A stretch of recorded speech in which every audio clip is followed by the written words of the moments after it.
Título 5: O curso ulterior da neurose. Entretanto, isso procedendo, estaríamos lidando não com uma neurose, mas com uma fraude, e o pintor seria um simulador e falsificador, em vez de um homem doente, sofrendo de uma possessão.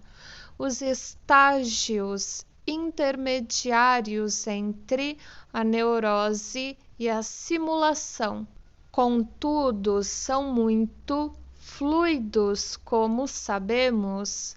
Tampouco vejo qualquer dificuldade em supor que o pintor escreveu esse documento e o posterior e conduziu-os consigo em um estado peculiar semelhante àquele em que teve suas visões. Na verdade, não havia outro curso aberto a ele se desejasse pôr em execução sua fantasia do pacto com o demônio e sua redenção. Por outro lado, o diário escrito em Viena que entregou aos clérigos em sua segunda visita a Mariazel traz a marca da veracidade. Ele sem dúvida nos fornece uma compreensão interna, insight da motivação, ou digamos antes da exploração da neurose. Os apontamentos se estendem da época do exorcismo bem-sucedido até 13 de janeiro do ano seguinte, 1678.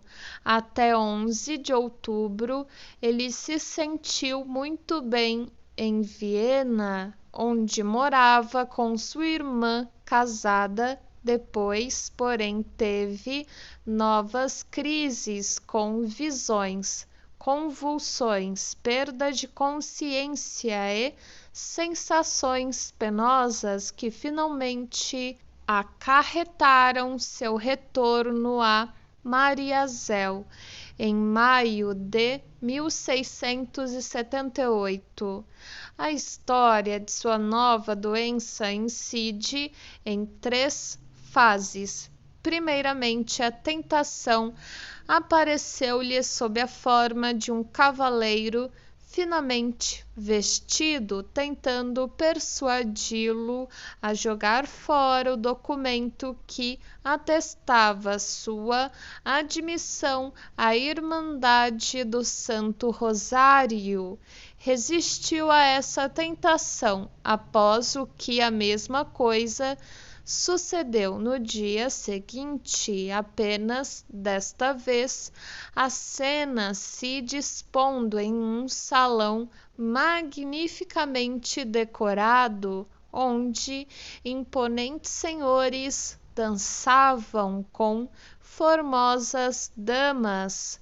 O mesmo cavaleiro que antes o havia tentado fez-lhe uma proposta relacionada com pintar e prometeu dar-lhe bela soma de dinheiro em troca. Após ter feito desaparecer essa visão através da oração, ela se repetiu mais uma vez alguns dias mais tarde, de forma ainda mais impressionante.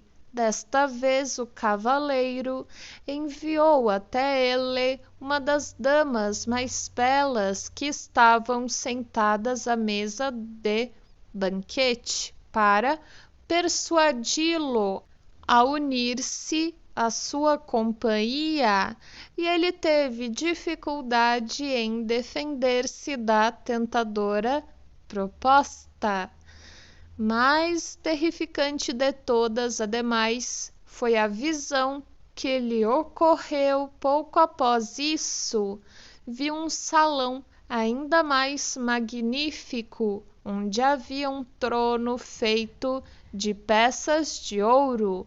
Cavaleiros por ali estavam de pé, aguardando a chegada de seu rei.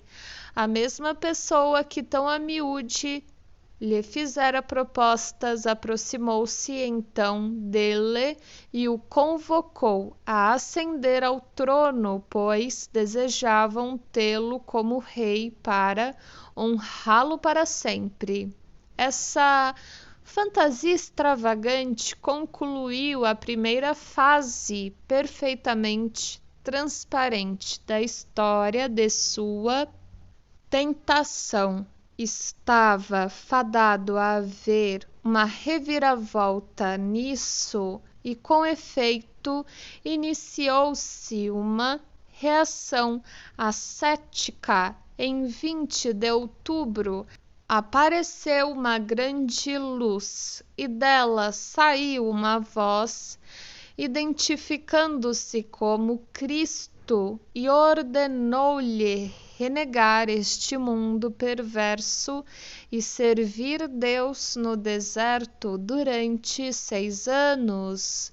O pintor claramente sofreu mais com essas aparições sagradas do que com as anteriores demoníacas. Somente 2 horas e meia depois despertou dessa crise. Na seguinte, a figura santa cercada de luz mostrou-se muito mais inamistosa, lançou ameaças contra ele por não haver obedecido mandado divino e desceu com ele ao inferno a fim de que se aterrorizasse com a sorte dos malditos. Evidentemente, contudo, isso fracassou em seu efeito, pois as aparições da figura rodeada de luz que passava por Cristo repetiram-se diversas vezes mais. A cada vez o pintor experimentava uma absence e êxtase que duravam horas. No maior desses êxtases, a figura rodeada de luz levou-o primeiro a uma cidade em cujas ruas o povo perpetuava todos os atos sombrios.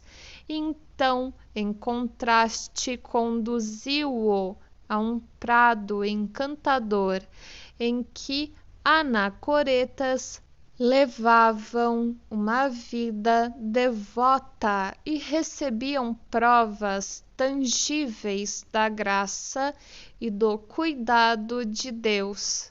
Lá apareceu, em vez de Cristo, a própria Santa Mãe, que, lembrando-o do que já fizera por ele, invocou-o a obedecer às ordens de seu amado filho.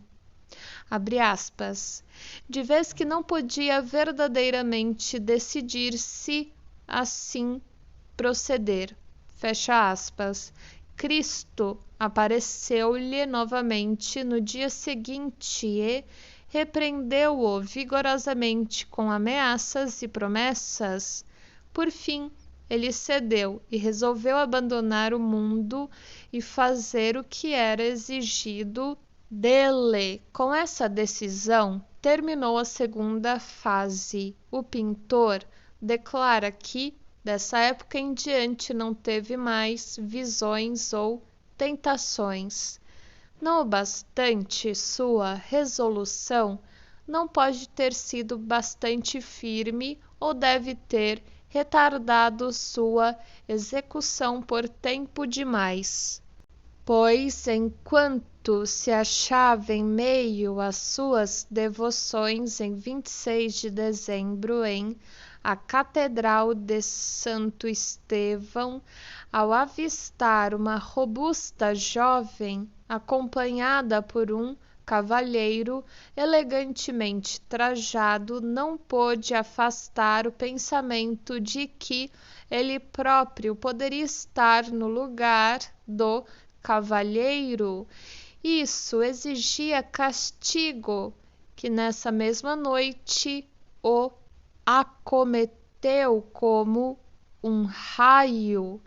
Viu a si mesmo em chamas brilhantes e esvaiu-se num desmaio.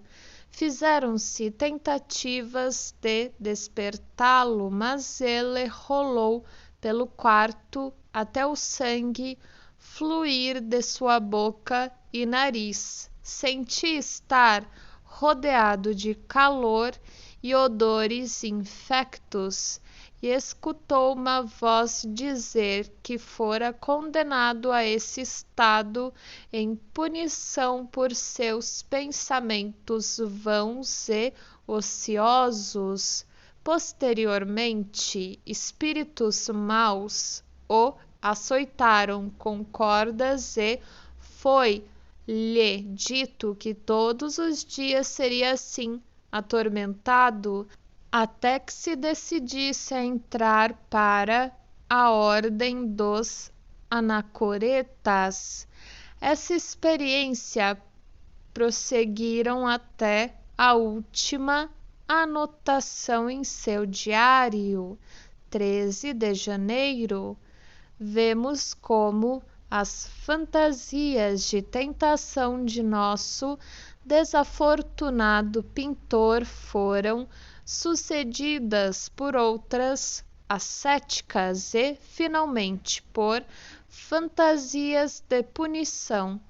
O final de seu relato de sofrimento já nos é conhecido. Em maio partiu para Mariazell.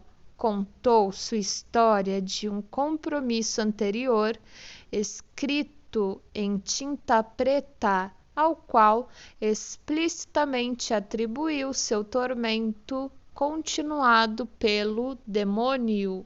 Recebeu de volta também esse compromisso e ficou curado. Lá, durante sua segunda estada, pintou os quadros que estão copiados no Trofaium. A seguir, deu um passo que se harmonizava com as exigências da fase ascética de seu diário. Na verdade, não foi para o deserto para tornar-se anacoreta, mas ingressou na ordem dos irmãos hospitalários religiosos Factus Est. Lendo o diário, conseguimos uma compreensão interna, insight, de outra parte da história. Será lembrado que o pintor assinou um compromisso com o demônio porque, após a morte do pai e sentindo-se deprimido e incapaz de trabalhar, ficou preocupado sobre como ganhar a vida. Esses fatores da depressão, da inibição em seu trabalho e do luto pelo pai estão de algum modo vinculados uns com os outros, seja de maneira simples ou complicada. Talvez a razão por que as aparições do demônio eram tão exageradamente generosas de seios fosse a pretensão de que o diabo se tornasse seu pai de criação. Essa expectativa não foi preenchida e o pintor continuou a ver-se em mau estado. Não podia trabalhar corretamente ou estava sem sorte e não podia encontrar empregos suficientes. A carta de apresentação do pároco da aldeia fala dele como unc miserum homini, auxilio destitutum, estava assim não só em dificuldades morais, mas padecendo também necessidades materiais.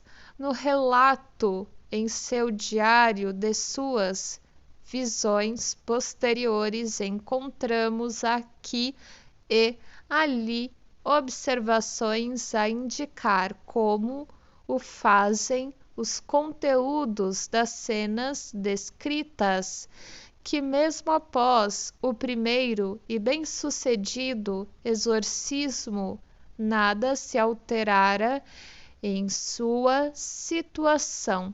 Vimos a conhecê-lo como um homem que fracassa em tudo e em quem, portanto, ninguém confia. Em sua primeira visão, o cavalheiro perguntou-lhe o que faria, visto não ter ninguém para valer-lhe.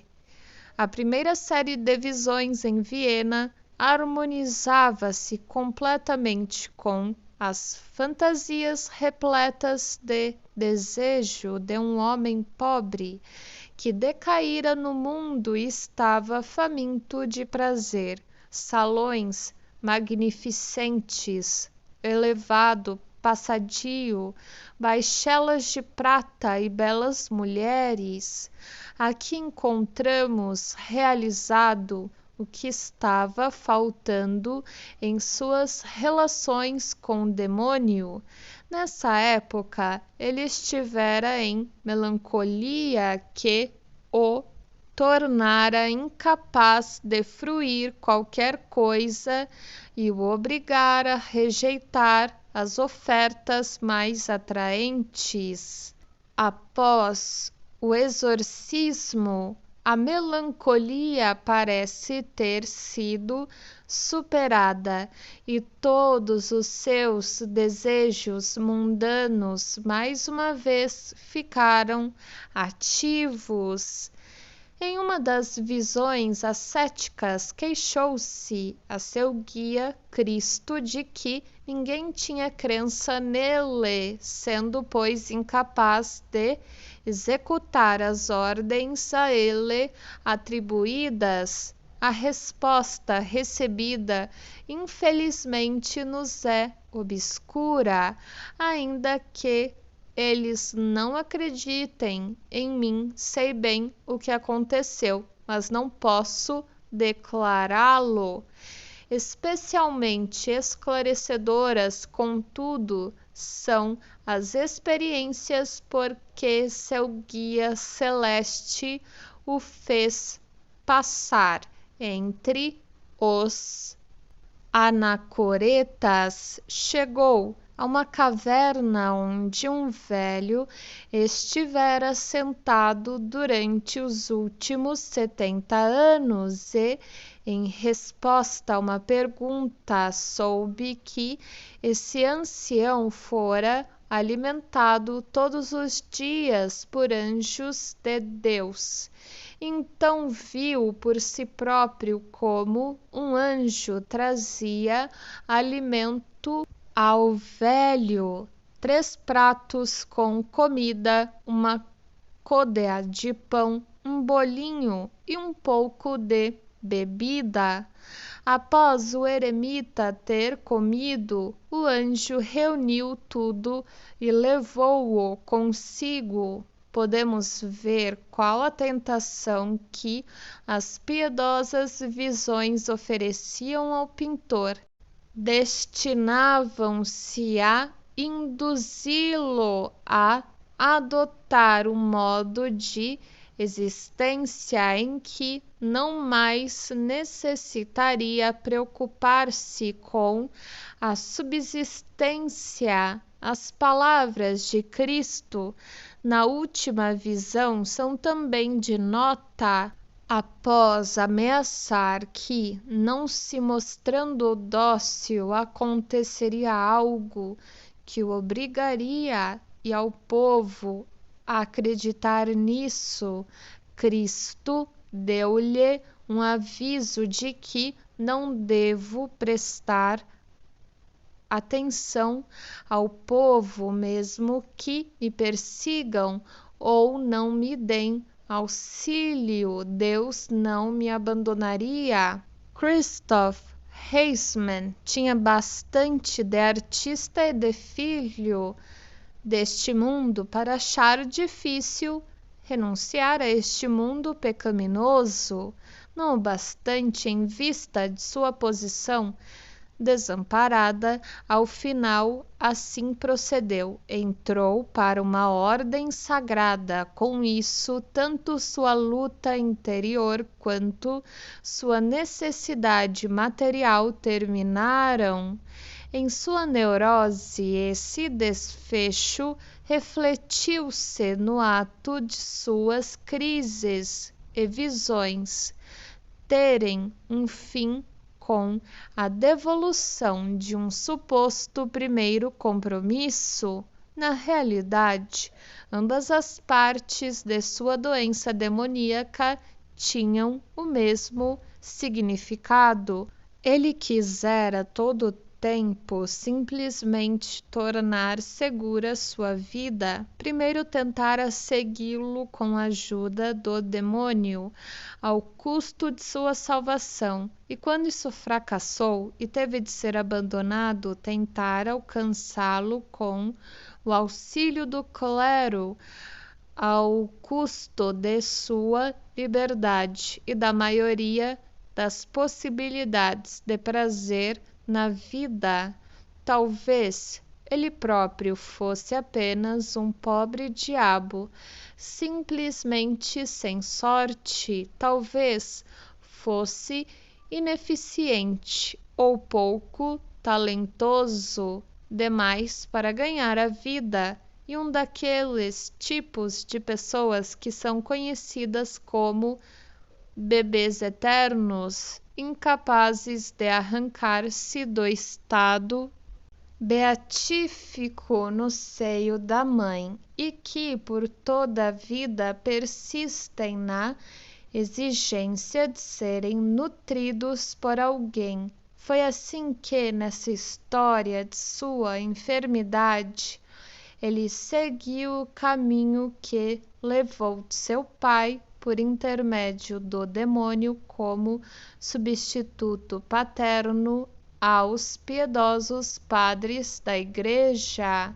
Há uma observação superficial. A neurose de Heisman parece ser um embuste sobrejacente a uma parte da séria, ainda que comum, luta pela existência.